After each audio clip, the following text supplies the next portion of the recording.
Calories can add up quick, even when you're doing the cooking at home. To maximize your weight loss results, here are some cooking methods that are generally healthier options. Grilling is a great way to cook meats, poultry, and fish, allowing excess fat to drip away from the food.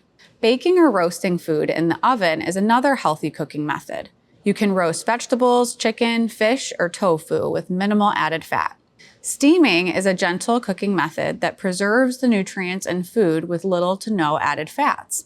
Sautéing and stir-frying are similar methods that use non-stick pans or woks to add flavor to foods with minimal amounts of oil.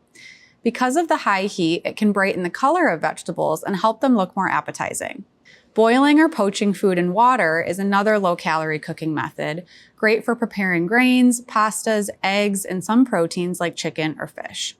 With most cooking methods, you can use marinades or dry rubs to enhance flavor without adding calories. Experiment with fresh or dry herbs, spices, and citrus to your liking.